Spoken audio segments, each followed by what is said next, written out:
they're doing like an orientation for high school today. So she's going to high school next year. So I'm waiting for her to get back. They had like a end of the year food fight, the high school does.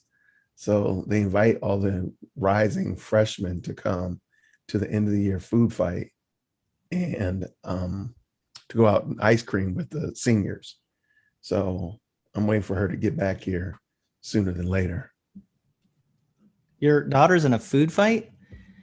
It's something that what a way to start off our live chat here. We are actually live, Jason, and for some reason, Jason's daughter's in a food fight. He's trying to explain this with me. Maybe I heard him wrong. You were listening to me. We're gonna maybe get some comments about that. Oh man. All right, so we are live. So if there are people out there watching, please let us know if you can hear both of us okay. Jason has a new microphone. He always tries to aspire to be like me as much as possible.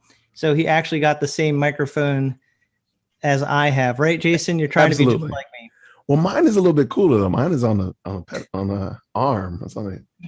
Oh, okay. Come on now. You want to be like me, but just a little cooler. Just a little cooler. I mean, well, you because are, Jason, actually. I mean, but keep in mind, I'm not as cool as somebody wearing a Yankees hat with a Phillies Scully under there, though. So there's that. Yeah. You know now this, I got to tell you, Jason, you're almost right. You're almost right. What did I do wrong? The Yankees are from New York, but this is not a Yankees hat. And I got to tell you, this is painful wearing this hat today. Can anybody in the comments? Hello, Melody. I see there's someone commenting there. Nice to have you with us. Can anybody tell me what team I'm wearing here? What team is this? I don't know. While Jason tries to figure it out, now that he knows it's not the Yankees. Oh, man. I'll give you a hint, Jason. It's really hard for me to wear this hat. This is the hat I didn't want. Oh, my gosh. Somebody hooked you up with the Mets. I love it. Yes, you got it. So, and maybe some people figured that out too. Yes, I see. Katsoon says it's the Mets. That is correct. Very good. And I'm sorry if I can't pronounce that correctly, but I do see someone wrote the Mets. And I have someone behind the scenes today, Jason. I mentioned that to you. His name is Alex, and he's also going to be paying attention to the chat. So you can't see him. He's off camera, but he is over there. So hello, Alex. And hopefully Alex, because he's got my account over there, so he could start typing comments on my behalf if he wants to. All right. Let's see what happens there. So it's good. We're just kind of waiting right now, letting people join. We are planning to talk with Erin Coates, the wife of Pastor James Coates. But we told her we were going to take about the first 15 minutes or so just to let people join us live. And if you have questions that you want us to ask her, you can start typing those questions in the live chat. We would love to hear from our audience tonight. We hope that there is great discussion and interaction. So if you have questions, and as we talk with her, that's probably going to spark more questions. And I have a feeling we're not going to get to every single question, but I think this is going to be a fascinating conversation. So, Jason, I know you don't know much about baseball, so maybe I could quiz you, though, on who is Erin Coates and who is Pastor James Coates? Who are these people that we're gonna talk to Erin tonight? So who are they? Absolutely. James Coates is the pastor of GraceLife Church in Edmonton, Canada, the country that we're learning so much about. But he was a pastor that was arrested in late February and stayed in jail for about 36 days. And through that, we came to know much about Canada, as well as James Coates, GraceLife more specifically, and his wife, Erin Coates. She's been an outspoken advocate for opening church and churches doing what churches are supposed to do, which is to disciple and to help people who are hurting. So today we're going to have an opportunity in a few moments to talk with her and learn her story and to answer a point that you made earlier, Tim, that we probably won't be able to get to every question that's been asked. We will do our very best to make sure that even if it's after the fact, maybe invite her back again. But I think her story is compelling. What's going on in Canada is so insightful that I would hate for her not to be able to answer questions that persons have or whatnot. So even if we have to, we'll find a way to make sure that we get those questions answered. So if you ask questions, we'll make sure that happens. But she's also friends with Tim Stevens, who is a pastor that was recently arrested about 2 weeks ago. She's familiar with them as well as his wife.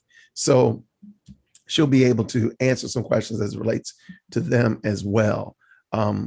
So we are waiting for her to come on, and that's who we'll be interviewing today. All right.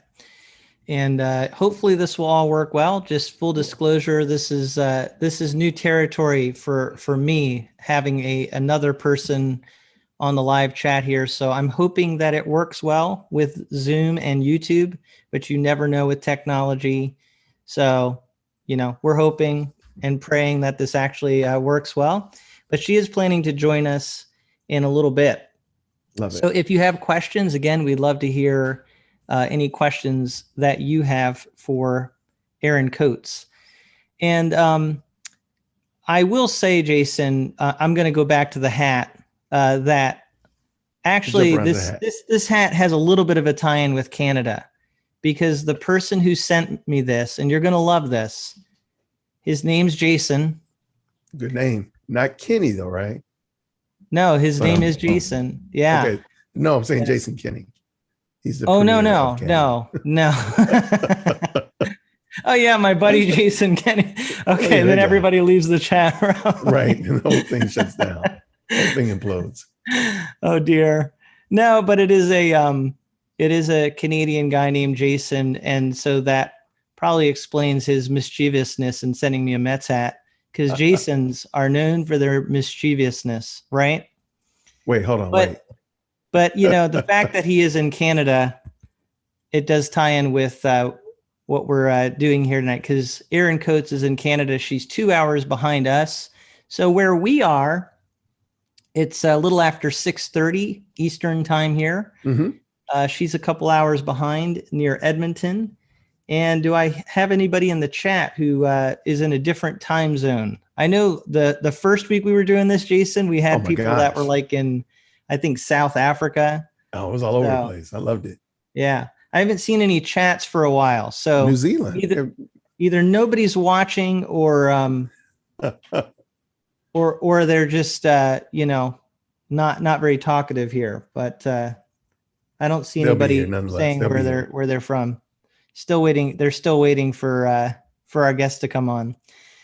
So before she does, though, I did want to mention an article, Jason, which doesn't really have to do with their specific situation, but it's something that I actually thought about doing a video on, and I just kept going back and forth. I kind of don't like talking about this issue, because even if I guess I'll say the word, but you can so easily get demonetized on YouTube for saying certain things. You know what I mean?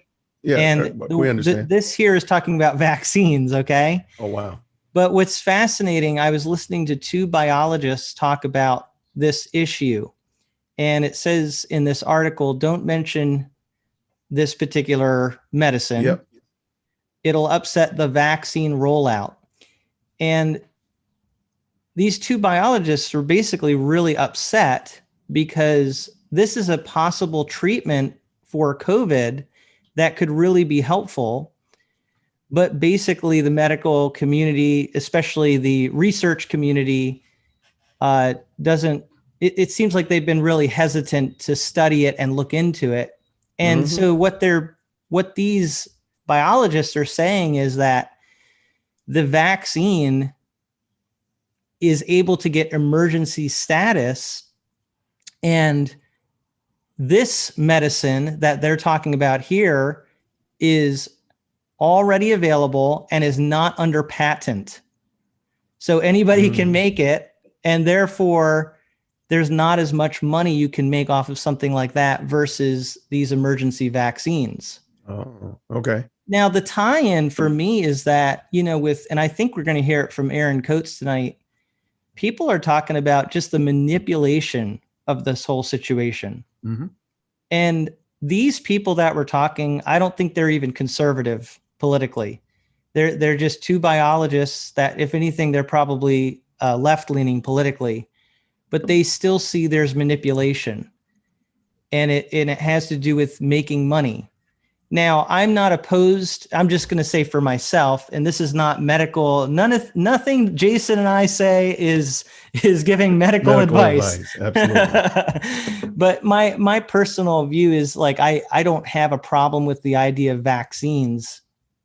However, these are vaccines that haven't gone through the normal testing process. Correct. Because they're emergency vaccines. And it's kind of sad that, according to what they're saying and what this article was saying, that there's been a reluctance to look into certain medicines as therapy for COVID.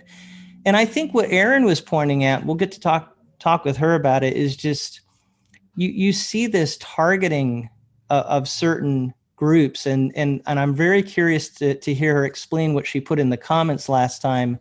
She said that even certain churches are being targeted.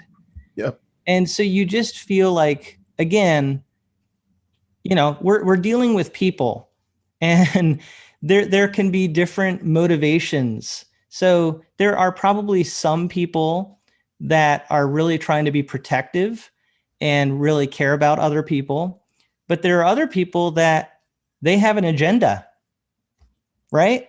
And I think that's what she's been experiencing, what they've been experiencing at GraceLife, is that sense that there's an agenda. Right. So I think that's the tie-in here for me as I read these different things. I mean, I'm not, in any way, like I'm just not wired to be like prone to major conspiracies or anything like that. But I know that human nature is prone to manipulation, and people will use situations.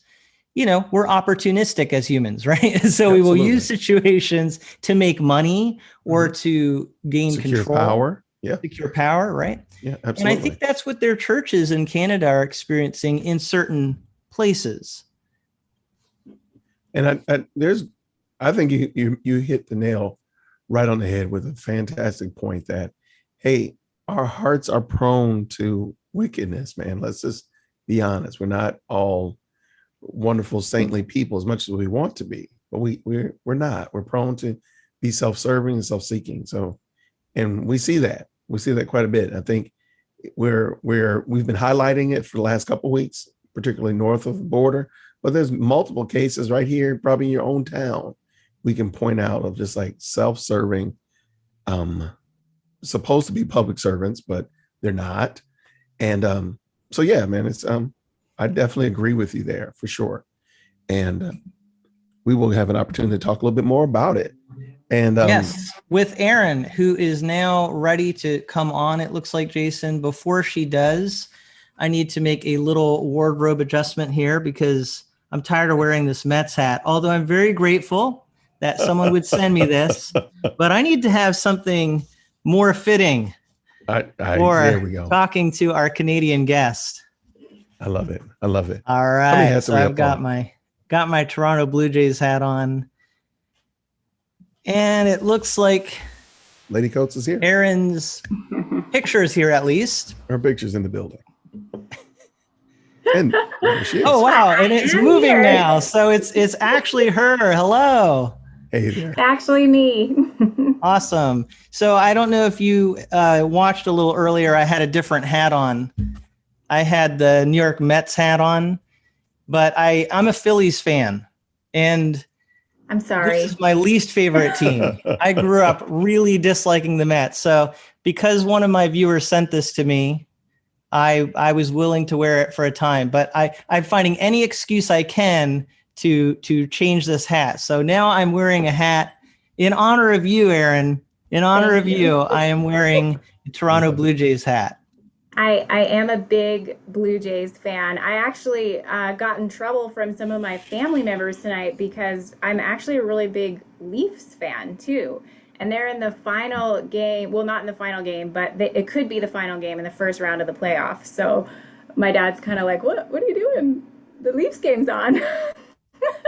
We'll tell them the Leafs will still win. The Leafs will still do what they're going to do. But we wanted to talk with Erin. So tell Dad that we appreciate him allowing you to hang out with us on this fine day. Yeah, I'll tell you, that's a real ministry heart. If you're willing to give up sport, being able to watch sports just to be with us. Thank you so much. Thank you. It wasn't hard. It's okay. If they make it to the final round, I mean, I shouldn't say that because if my dad is listening, he is a diehard Leafs fan, and I want to please him because I'm his daughter. So I love it. That's right. That's right. That's good. So if anybody in the audience has any questions as we go along here, I keep repeating this, but we do want to take audience questions if we have time. So feel free to put those questions in the live chat. Also keep commenting. I think that'll help draw more traffic to this conversation. Jason and I are going to both ask questions as we go through this. It won't just be me or Jason. Jason's got all the really, really hard, difficult questions. Oh yeah. Okay. Absolutely. But I know Erin. I know Erin is pretty experienced with media. You've been on quite a few different programs now, haven't you, Erin? Yes. Maybe not live media though. So okay. And we were very, like my lawyers and also my elders were very careful about what media I was doing. I see. Yeah, true. But American media, does that make a difference? Is it a little easier to say things if you're talking to American media? Well, I don't think, besides Tucker Carlson, I don't think American media even wanted to touch us. Actually, Charlie Kirk did ask my husband for an interview. There was some really, Allie Beth Stuckey. Also, I did an interview with her, and James did as well. But your mainstream media probably is a lot like our mainstream media. It's state run. So, yeah, they don't want to touch me with a 10-foot pole. Wow. I see. Well, we're willing to go there. We're willing to talk to you, these rebels. Actually, I know that it is a sensitive issue, and there are people that would say what you're doing is being a rebel. But I know from hearing you and Pastor James, your husband, that really you're not trying to be rebels. You're trying to be obedient to the Lord. And I've seen a very gracious spirit and, really, I think a very good attitude in spite of everything that you've been going through. And we really want to give you the chance to explain what you're going through as a family, as a church. So why don't you just start there, and I know there's a lot you could talk about, so you don't have to say everything, but just to give us a little bit of a picture as to kind of what you've been through and kind of where things are at the moment. Yeah, I mean, we're not rebels. We're just doing what we have done in ministry for the last 11 years. And since I've been a believer, we're gathering as the local body and doing that in obedience to Christ. And of course, when the pandemic hit, we were really careful about what is this, making sure that we were caring for our people.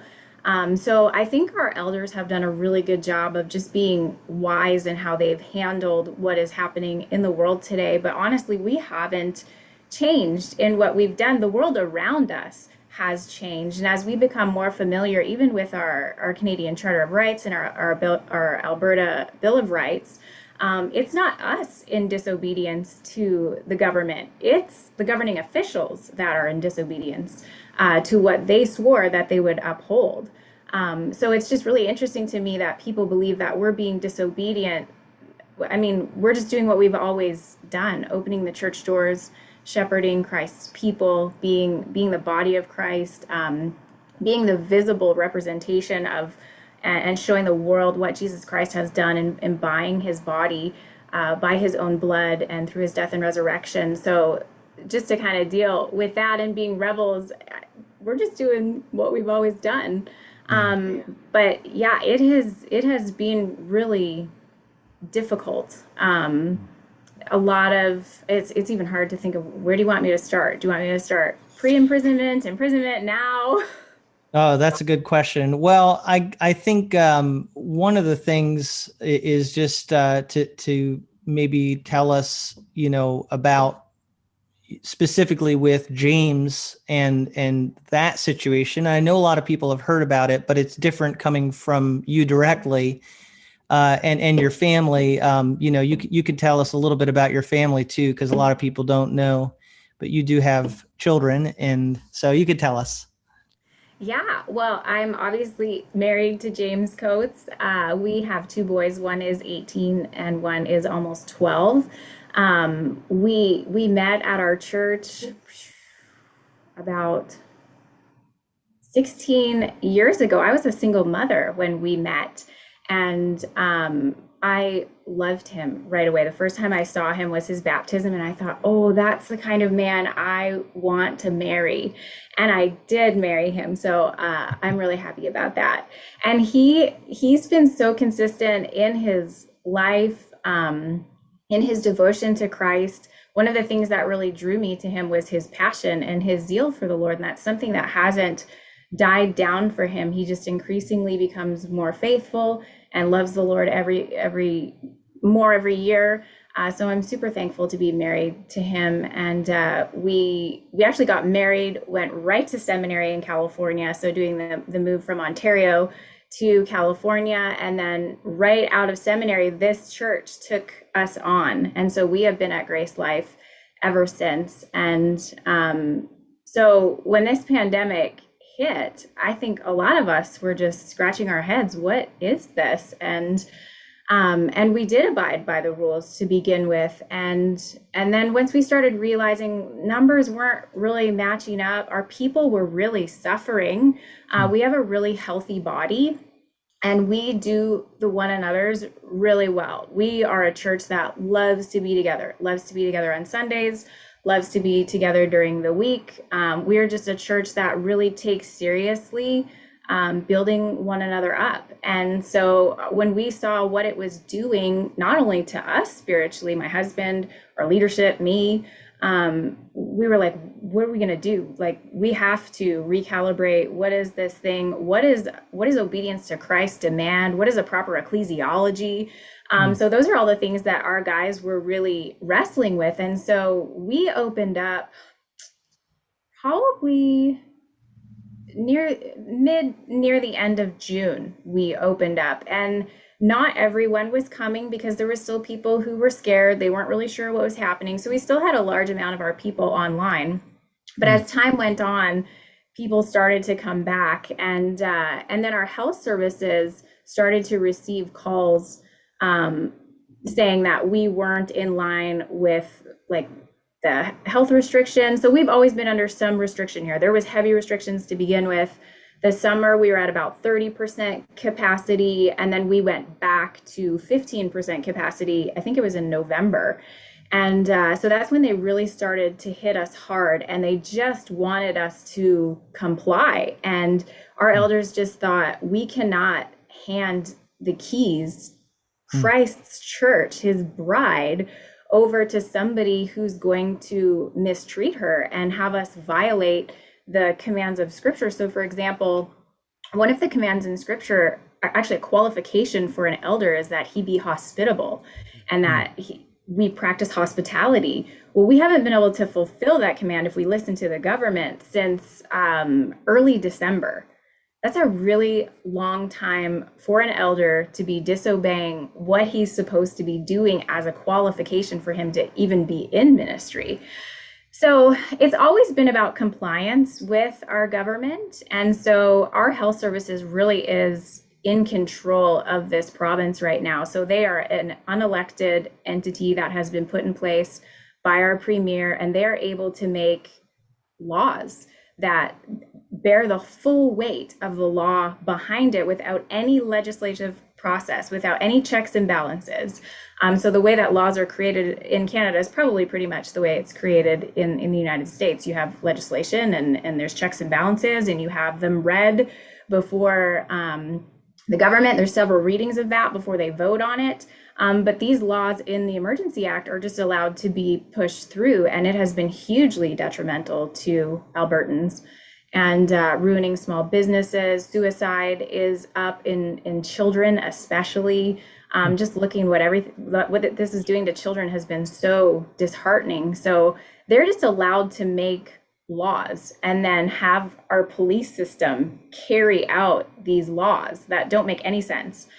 And so it's always been about compliance. They want our church to comply. And then when James preached a sermon on December 20th on the government and their duty, they really started to get a lot stronger with their enforcement against us. They took us to court. They put an injunction in place where we were to comply. And if we broke that injunction, it was jail time. And so James was facing potentially going to jail. And I remember just a Saturday, him sitting at the table and the reality of that setting in and thinking, I might have to go to jail. That was a really weighty thing. I remember just sitting at the table with him. He finished his lunch. He went back upstairs to the office, and I went into the bathroom and I cried. And I have always been taught in my Christian life that you hold everything with an open hand. And at that point, the Lord was asking me for my marriage, and I had to have an open hand for him to take it as it pleased him. And so I said, okay, Lord, if jail time is what it ends up being, I need to follow you and I need to be faithful in that. So I cried, and then I got out of the bathroom, and everything just kind of unfolded from there. But it was very, the choice to keep the church open was not a difficult choice. Having to face jail time and having to really weigh your heart, and are you holding on to things too tightly, your comforts, just the awful prospect of going to prison for pastoring your church was weighty. So it was not easy for us. This whole thing has not been easy for us. Wow. So I think a question that I have along with that is, do you feel that now that James is out, do you feel more that things are better for you, or is it still really hard emotionally for you? It's absolutely still really difficult for us. So we had a gentleman in our province who really pushed back against the government. They essentially took everything from him, his business. He tried to follow restrictions initially with his cafe, and he started to just go bankrupt. He was losing everything. And so he opened, kind of like we stayed open. He opened, and he has the inalienable right of working and providing for his family and his staff. And so our health services hit him really hard. And what they did was they took him to court kind of secretly, because they never notified his lawyer. And they went and they got this injunction in place on May the 6th. And what this injunction was, it was a it's called the Whistle Stop Cafe, as well as the owner of the Whistle Stop Cafe and everybody in Alberta that's breaking the law or having an illegal gathering. So our church gathering is considered illegal. And so they went and got this injunction that essentially covers everyone from rallies that they deem are not worthy of the constitutional right, because there are some rallies that they allow to happen without being ticketed or raided by the police. But this injunction hit everybody. And so our lawyers took the Alberta Health Services to court on May 13th to have that injunction amended to only be for Chris and the Whistle Stop Cafe. Well, they're saying that that's not what it means. And so they're playing dirty in court. And they actually arrested Tim Stevens on the injunction, which they said they had given to him, which they didn't. They served somebody else and then served him this injunction, completely ignoring the amendment. So when it went in front of the judge, they were like, yeah, that's your interpretation of it. That's not what we really intended. So every Sunday, we still face the threat of our entire leadership being arrested. So it's not over for us. And the thing with that injunction is there's no end to it. That's what's scary about it. Now, our government is saying that the province will fully open in the middle of July if we have 70% of Alberta vaccinated. Oops, I'm allowed to say that word, jabbed. Then there won't be any health restrictions, but that's coercion. It's really manipulative. So yeah, our guys, they're still facing threats of arrests and fines. So the pressure is not off of us. No. Wow. Hey, Wow. Tim. Yeah. Actually, I have a question. I want to just I want to honor the people that have put questions, Erin. Thank you, first of all, for coming on board and talking with us today. I want to just reach out. Someone asked, could you just speak about your congregation? You've kind of told us that you all are family, like a true family, and you like to do the one anotherings together, and you want to be around each other. So what's been the overall, I'm just going to read the question as is here. How have the sheep at GraceLife Church been overall? Have they been more concerned with what's going on with AHS and such, or are they just emboldened during the saga of events? Well, I think you probably have both. You have people where when James went to prison, they hit the streets and they were emboldened to preach Christ. I know so many of our people were at our facility when it was stolen from us and jailed off. They were there faithfully sharing the gospel and lots of rallies preaching Christ and him crucified. So you have people really emboldened. But then you just have your natural tendencies. You can we're fearful sometimes. Anxiety takes over. Like you're feeling all of the natural emotions that you would feel, like protecting your children and everything. So, I think there's ebbs and flows. We have good moments and we have bad moments. We're going to have people that struggle more than others. We're going to have people where they struggle less. So we are a tight-knit family. Obviously, we encourage that if people are struggling, like talk to our leadership, talk to people in the church, because this is really an opportunity, I think, for the enemy to kill, steal, and destroy and really pounce on people. So, but for the most part, our people have been phenomenal. We have chats that are going like a women's chat and a men's chat, and we're always talking about what's happening, dealing with our hearts, lots of fears, lots of conversations. So yeah, but I think you probably have a scale of how people are responding at different times. But for the most part, GraceLife, when Sunday was happening, they are rejoicing and they are so relieved to be with each other, because really Sunday is the only normacy we get in life.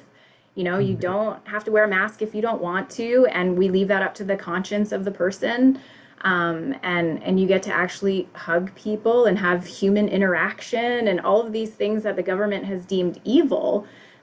We get to experience on a weekly basis. And so that is a wonderful thing, to worship the Lord in that way. And worshiping Christ when there is a cost is sweet. It really is. Yeah. And usually when Tim and I are having these discussions, sometimes I kind of speak directly to a people group, maybe someone that, a group of people that have a particular opinion on the matter. What would you say, Erin, to the person or people who feel like, y'all just follow the directions, do what you're told to do? You wouldn't be in this predicament if you just obeyed the law. What would you say directly to those people that claim to be Christian, and I don't deny their faith at all, but they're just like, Erin, y'all don't have to do this. You can have 18 Zoom services and you would have been fine. Or whatever, 45 dinners, and you can still be one anothering together, whatever. What would you say to them? Well, I would say Daniel probably wouldn't have been thrown in the lion's den if he hadn't prayed 3 times a day with his window open. He could have just followed the restrictions for 30 days and not prayed to the Lord with his window open. At least close your window, don't let them know what you're doing. But honestly, like joking aside, and maybe not joking with that, but you have to honor conscience. So we believe by the word of God that the state does not have the authority to dictate the terms of worship, and that scripture does. And so we are convinced by scripture, by our conscience, that this is obedience. So for us to comply would be disobedience for people who feel strongly in their conscience that separating the body is the right thing to do. So I think those people have to really honor conscience. I appreciate it. Thank you. And I so think much. what's playing into all of this, and I've even voiced it, is, I think if we were dealing with something that obviously was causing a lot of death by the actions that you're taking, we would look at it a certain way. But I think what I've heard James convey, and certainly I know a lot of people agree with this, you're just not seeing really a high amount of risk in coming together as a church. And I think that's played into how people are looking at this in terms of their conscience, because it's one thing to honor the government if the government is saying, look, we really want to protect you because there's this high danger. But I mean, you can tell me if you agree, but it just seems like they're really kind of putting a major spin on things and really blowing things out of proportion in a lot of cases. And I think that I've said early on that if churches choose to meet, they're going to be a test case for whether it's dangerous or not to meet. And I'm just not seeing any evidence that churches, now I understand there might be risky behavior, and it's always wise in life to take some precautions, but meeting as a church, if you're taking reasonable precautions, I don't think it's highly dangerous. And you can tell me what your experience has been on that. I think you're right. And I think it's funny because how we responded really is what is essentially written in our emergency pandemic plan that our government completely disregarded and ended up probably with more deaths of the elderly had they implemented this pandemic plan. They completely tossed it out, and that was shocking to me. So we have not been careless, especially in the early stages. So we have like a section upstairs in our building that has like a plexiglass around it. And that was our social distancing area. So if you, because of your conscience, you believe that you needed to social distance and you needed to mask, that was an area that we had marked off for them, that they get to reserve that seating and leave out the building if they feel like they just can't, they're not ready to be able to speak to people in that way. We had that section for them. We have some people, that were elderly that James was really concerned about and said, I think it's best if you stay back for this time being until we get a grasp on what's happening, and we will care for you in that way. And then we just had people that they just weren't ready, that they were okay with live streaming, and some of them had some comorbidities. So we tried to care for them the best way that we could. But even when you look at the Old Testament law and how Christ dealt with leprosy, you isolate and quarantine the sick and not the healthy. And so if you are healthy, come to church. If you have fatigue or the sniffles or a cough, stay back, quarantine for 2 weeks and then come back. So it's not like we were just being careless. We really sought to take care of our people and make sure, But we have like a protocol in place that we got from a doctor, the certain vitamins, things that we're doing. We try to stay healthy. So we were doing all of that as a church just to make sure that we're caring for one another. And I think that needed to be said, because quite a few people just think, they just have in their minds that you all are just willy-nilly just not caring. And I know I've said it on this show before, the few times that I've listened to James Coates as well as yourself, I said I feel 100% confident that if this were really as bad as it had been said before, that I feel comfortable in saying that James Coates would not have been opening the doors if they were, as I like to say, stacking people like lasagna in the street. It wouldn't have been happening. So because I'm here in Georgia, Georgia's been open for quite some time, and my church has been very, very open as well. We're actually just now doing away with our physical distancing seating protocol this coming Sunday. But under no circumstances would we have done any of that if it were as bad as it had been purported. And of course, and you'll hear pushback saying, well, why did you close in the first place? Well, we closed in the first place because no one actually did know. When it first came down the pike in early March last year, no one actually did know. And it would have been foolhardy to not have said, hey, let's pump the brakes. Everybody, let's go Zoom church. We're going to close the doors. But once it became clear and evident, I think it's fine. And you mentioned it, and I really want you to kind of highlight this, Erin. It's not just James that's making the decisions. Lots of people want to make it a one-man show. It's James Coates. He's trying to kill all those people. Or it's Johnny Mack. He's trying to just do his own thing. No, there's elders, there are deacons, there's boards of trustees and such. There's not just one man making a call here. And I do want you, if you could just speak on that, like, who's all involved in making decisions at GraceLife? Yeah. Well, not only, so our elders, obviously, we have a collective board of elders, and there's 7 guys who are all unified in opening our doors. And we do have deacons, but also the people. We're not forcing the people to come through the door. We're giving them the freedom to assess the risk factor and then decide based on their own risk whether they want to come and worship the Lord Jesus Christ. But our elders just thought this is not our job to close the doors to people who are in need. And it's like John MacArthur, they were closed down and his people just started showing up, right? And which I think probably would have also happened at GraceLife if we had opted to not publicly open. They just would have trickled back in because they were so hurting at that point. So, but the decision's in the hands of the people. No one's forcing them to come. They make that decision on their own. And I think that needed to be said, because again, a lot of the pushback that we hear and we've heard is that one argument, James Coates is just trying to kill all those people, just open a church on his own. Like, that's not the case. Like, people, come on. But then also, as you said, like, these people make the decision to come. And I'll start a small fight. They make the decision to come, just like they make the decision to go to Costco or Sam's Club or Home Depot. They make the exact same call to go there, which, by the way, I don't know, your Sam's and Costco's, are they closed down up there in the great frozen tundra? Yeah, that's kind of suspect. No.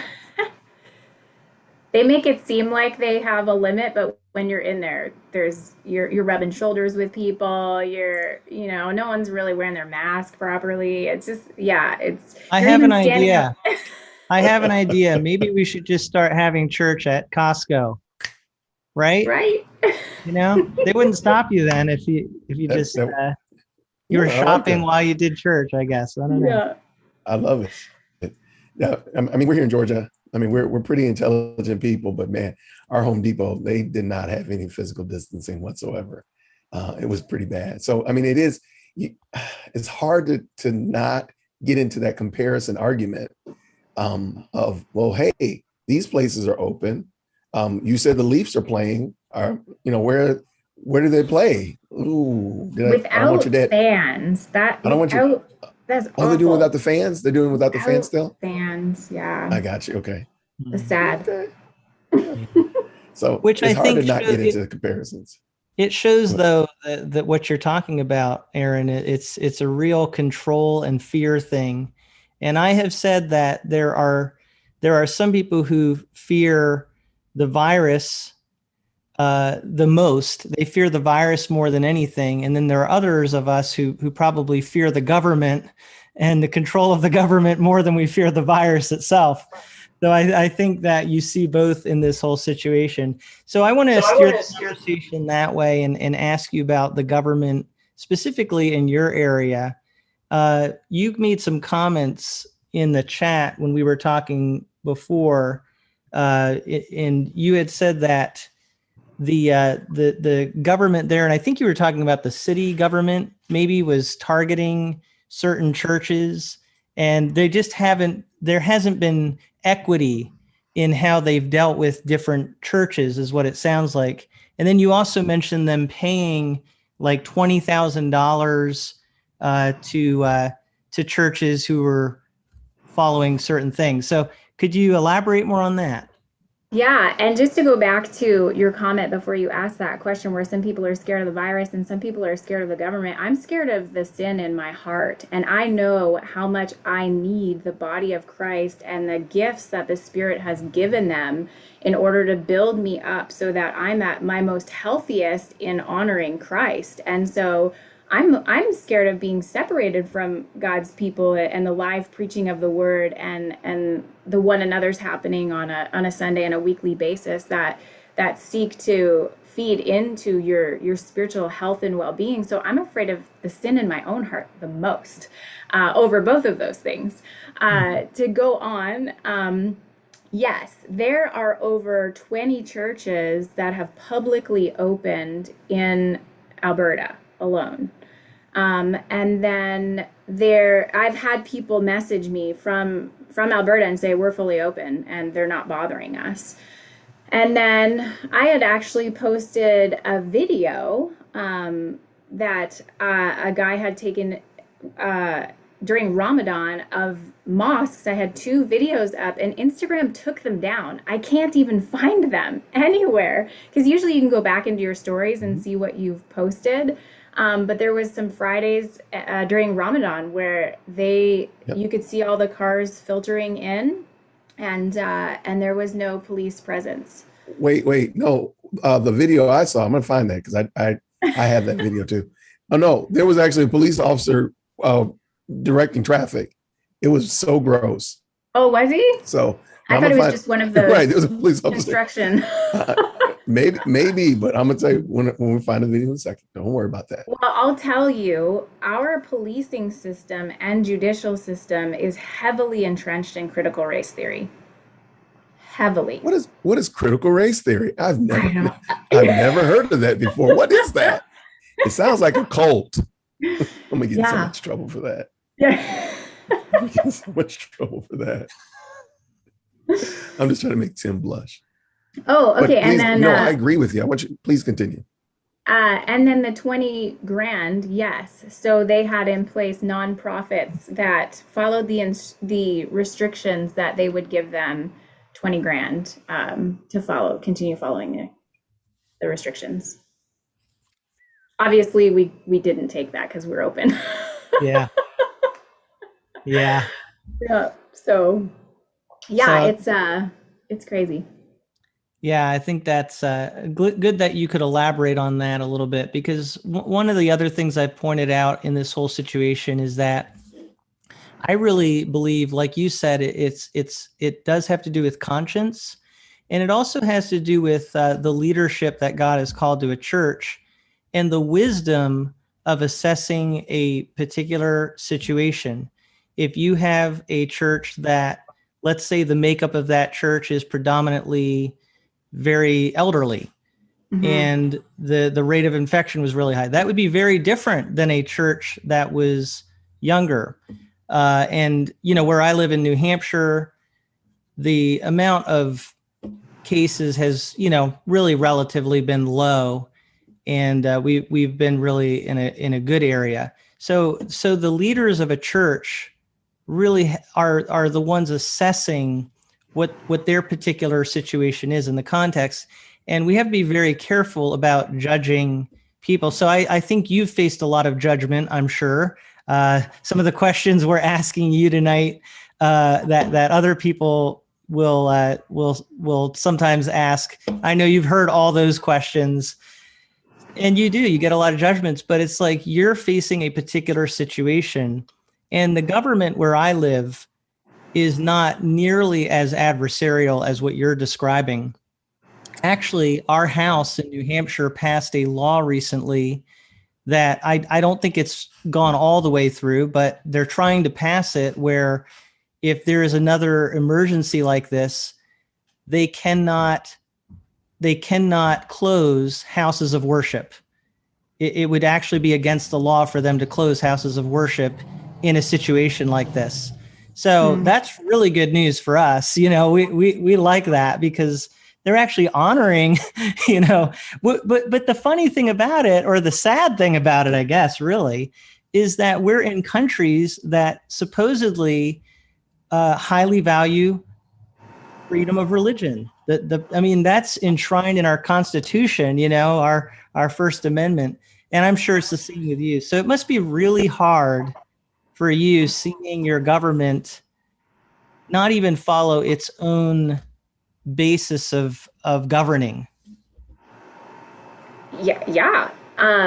We have a little caveat in our Charter of Rights and Freedoms in regards to liberty of worship that if for a time and for justifiable means that they could limit it, but those justifiable means have to be proven first. And so we're in our court case, and the AHS goes and gets an injunction during our court case so that they don't actually have to give evidence during our court case that prove what they're doing is based on science. That's enough for you to go, okay, what's going on here? Why aren't they producing evidence for these lockdown measures and the fact that they have completely altered the lives of Albertans? And are now coercing us to get this vaccine or jab. Sorry, I don't want your algorithms to go off. That's okay. I already said vaccine even before you came on, so don't worry about it. Yeah, so it's just kind of like what's going on here? But if you know history well, it's not surprising. These documents were put in place because the heart of man is a totalitarian government. Like, we know that from history. Tyrants, there's a lot of them throughout history. Yeah. So it's not surprising. What is surprising, especially with our case and what the judge rules on June 7th, is if James's charter rights have not been violated, then our charter essentially means nothing. The bar is very low. Right. They've jailed him for worshiping Christ and opening the door, something that's taken place for 2,000 years. So yeah, this is very serious. What is happening with GraceLife Church is very, very serious in regards to the freedoms that we have as Canadians. Yeah. So it's really not only that it's about your conscience. It's I think also another part that's coming out here is you're actually seeking to uphold and sustain the rights that have been granted to you within the governmental system that you're under. And I know a lot of churches have done that here, that we want to be faithful to the Lord, but there's also along with that a desire to protect the freedoms of others because it's so easy to lose those freedoms. And so it's good. I mean, I think, again, it gets back to wisdom, and churches have to pray about it and take the course that God leads them to. But I'm thankful. I mean, I obviously I admire the courage, the conviction, and the sacrifice that you've all been willing to go through. And I definitely want you to know that it's inspirational, and I think it really encourages and strengthens others to see, what you've been willing to do because you love the Lord and because you're willing to be consistent in the stand that God has led you to. So thank you so much for that. I think we're going to start to wrap up the conversation. I don't want to end it too abruptly. Well, I do have a question. I want to give a warning because I have a little more time. I could talk to you for hours, and I know Jason could too. What, Jason? I said we actually did have a question in the live as well. Okay, go ahead. Someone asked, Erin, do you have any idea how many churches may have been shut down permanently, kind of like GraceLife, because of this forced lockdown? I mean, in Alberta specifically, and I don't know if once they lift the restrictions, if they're going to give us our building back or not. We have another injunction in place to get our building back. Like, we've even heard rumors coming from the legislative grounds, like where the caucus meets, that they're actually planning on billing us for the security as well as the fence, which is like a significant amount of money that we could be sending to our missionaries all around the world. I mean, how do you do that? How do you steal someone's building and then make them pay for it? Make them pay for it. That's wild. Yeah, I'm trying to recall now. Tim Stevens' church is closed, but they haven't changed the locks. There could be closure notices in one other church that I'm thinking of, but I don't think any in Alberta, which is so funny because, again, there's over 20 publicly open churches right now, and probably even more that didn't go public, which is totally fine. They're protecting their people. We didn't want to make things public at all. Like, we did not announce, hey, we're opening. They called the media on us and did it that way. So we just wanted to be silent and worship the Lord and do that unhindered. And it was it was AHS who had called the media, and that actually came out in our trial, where the woman who was the one who was frequently coming into our gathering with the RCMP had said that she had called the RCMP because she wanted protection, which she kind of made it sound like she needed protection from GraceLife Church. And you're kind of going, come on, like, we've honored you guys every time you come to the building. We have evangelized you. We've told you about Christ. And it came out in her testimony that it was actually the media, because the media had been tipped off. They had called the media on us, and she was nervous about the media attention. Mm-hmm. So that was a little bit sad. And then even with our RCMP, the one guy, he was just like, you have no idea how much this pains me to have to do this, but there's so many cooks in the kitchen right now. And so they're just kind of doing what they're told, which is really sad. But I can't think of any other buildings that have been closed. Secured, stolen. Just us and the cafe, I think, are the only two that have been really shut down. I could be wrong about that. I'd probably have to research it, but we're the only church at this point has a triple layer fence and security. Talk about doing the most. Mm-hmm. So earlier you did send us, and I will make sure that we post it in the description, how we can, if people feel inclined to support GraceLife Church as well as Tim Stevens Church, or just reach out and send a note of encouragement or anything of that nature. I follow you on Instagram. I'm encouraged by your you and Rachel's comments and your stories and such like that. So we'll make sure all that is in the description box below, so people can follow you if they would like to support. They would like to send letters of encouragement to you and Tim and the others. They can do that as well. So I want to make sure that gets out there, and I'll make sure. I don't think we have any other questions on the live, Tim. I don't think so. But I am so grateful to everybody who has been tuning in live and giving your comments and questions. We really appreciate that. I do want to kind of wrap things up, though, just kind of hearing from Erin, legally, where are things going now? What's the next thing up legally? And also with that building thing, unless I missed it, I'd like to know, will you be able to get the building back, you think? I'd like to hear on some of that. We just don't know. I mean, we have the injunction in place to get it back. We don't know if when all of the restrictions are lifted in July, if we ever get there, because again, it's conditioned on the jab.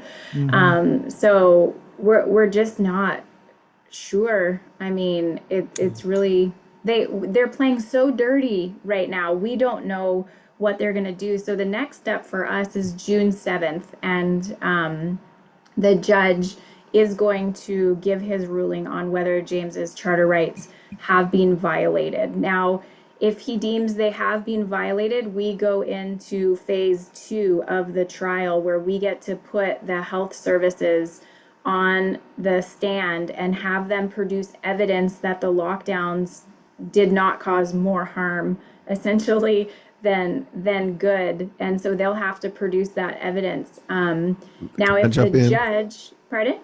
Can I jump in? I have a quick question, because Yes. I can see your AHS is borderline. I think mafioso takes notes from your AHS.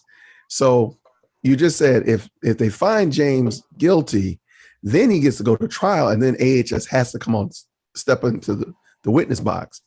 The problem is you all have already seen AHS will do some shady stuff. What happens if they don't find James guilty? Well, we have to find him innocent, and that his charter rights have Yes, I'm been sorry. violated. I said it backwards. I'm sorry. I said it backwards.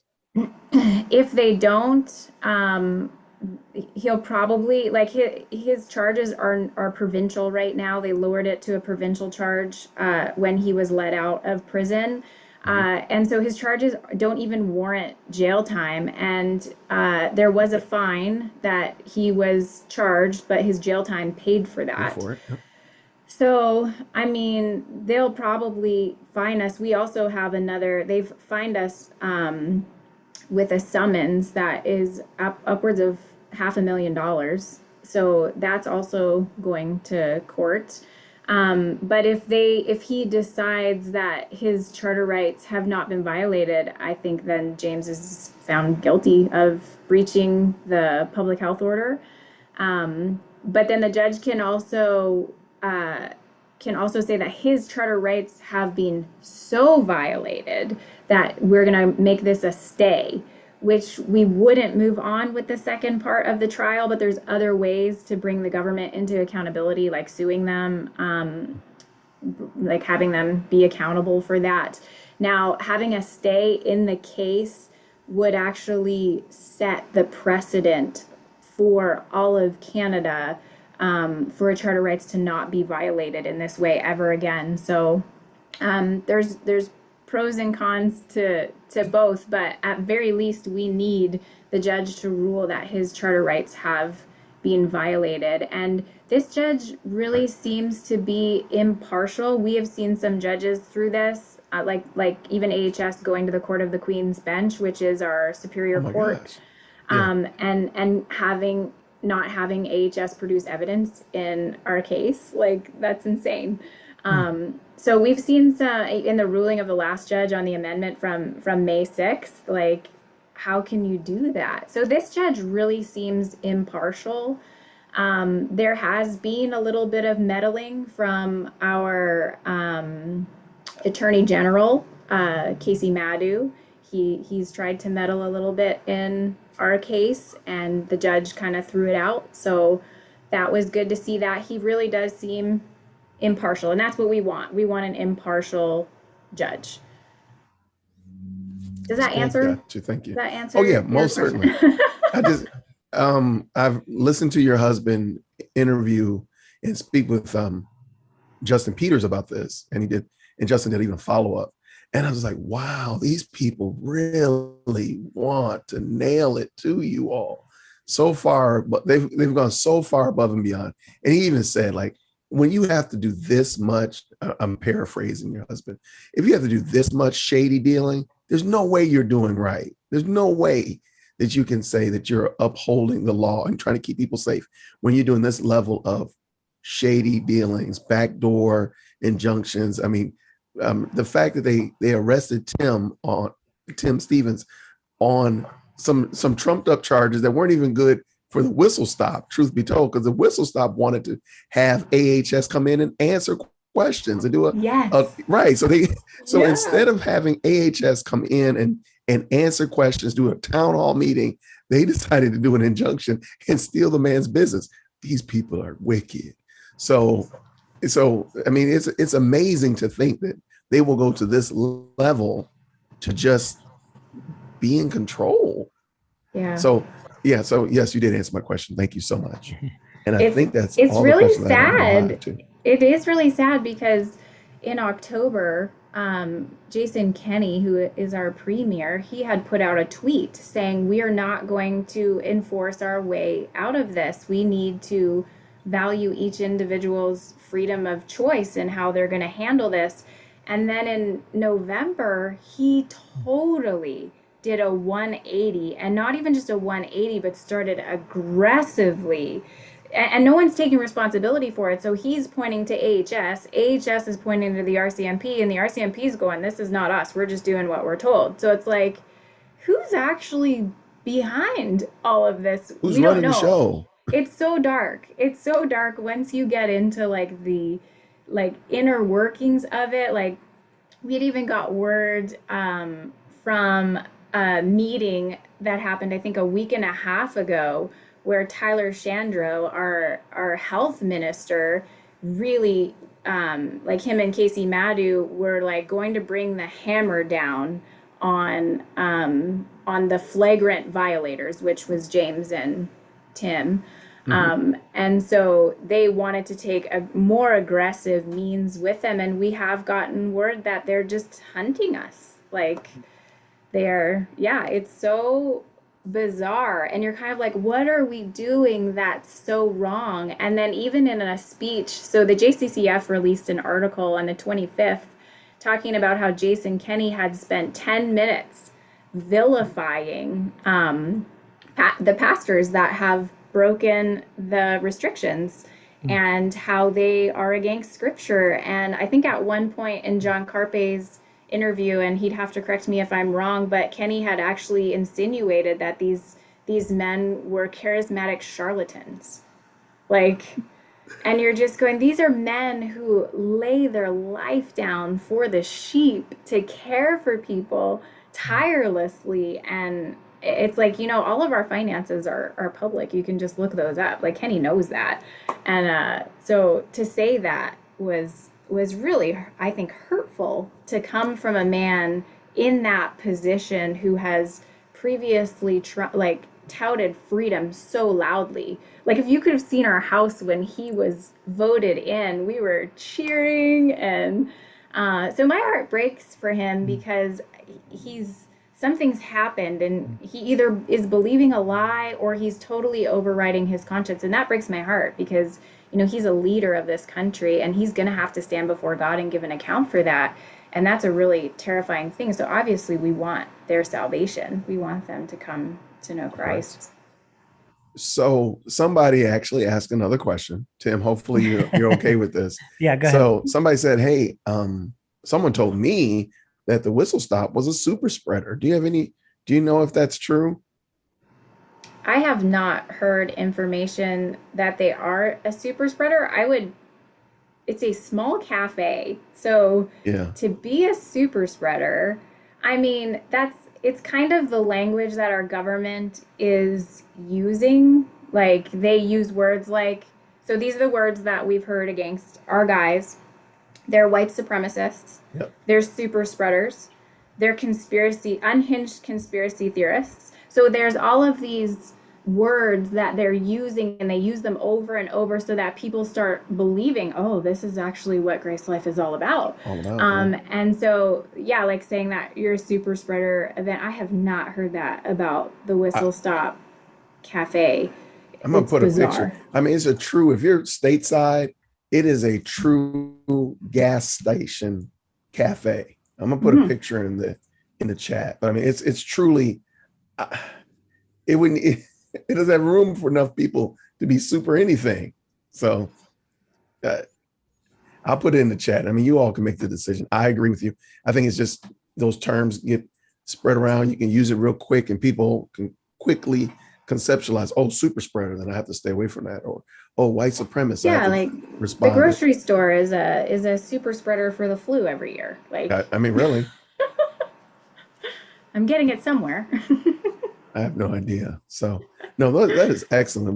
We truly appreciate you, Tim. I'm gonna pass it back to you, my friend. Yes, and again, I see really positive comments. So thank you everybody for watching. I'm glad that this was beneficial. I can't thank you enough, Erin, for taking time out of your life to be able to talk with us. Thank you so much for coming on, and getting your perspective has been really, really, really insightful, which I knew it would be, because it's not really just someone talking from the outside. You're going through it. So thank you so much. Has it been fresh? Was it a fresh perspective? Yes, that's what we're trying to do here. Come on, Tim, you missed the chance, man. You missed the chance.